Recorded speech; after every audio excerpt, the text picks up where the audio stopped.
NA71 TV সত্যের সন্ধানে প্রতিদিন। নারায়ণগঞ্জ ২৫০০-এ চোরের স্বজনদের আঘাতে ইমন ২৪ নিহত হয়েছে।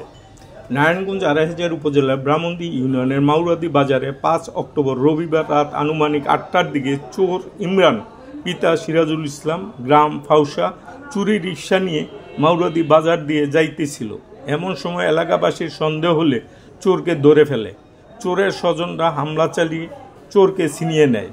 তখন চোরের চাচাতো ভাই মোহাম্মদ মুর্শেদ ছোরা দিয়ে বুকের পাশে আঘাত করে ইমনকে। এলাকাবাসী উদ্ধার করে ২৫০০ সরকারি হাসপাতালে নিয়ে গেলে কর্তব্যরত ডাক্তার ঢাকা মেডিকেলে পাঠিয়ে দেয়। চিকিৎসাধীন অবস্থায় ৭ অক্টোবর সকাল ৮টায় মারা যায় ইমন। এ বিষয়ে থানা ভারপ্রাপ্ত কর্মকর্তা খন্দকার নাসির উদ্দিন বলেন, এ বিষয়ে অবগত আছি, প্রয়োজনীয় ব্যবস্থা গ্রহণ করা হচ্ছে।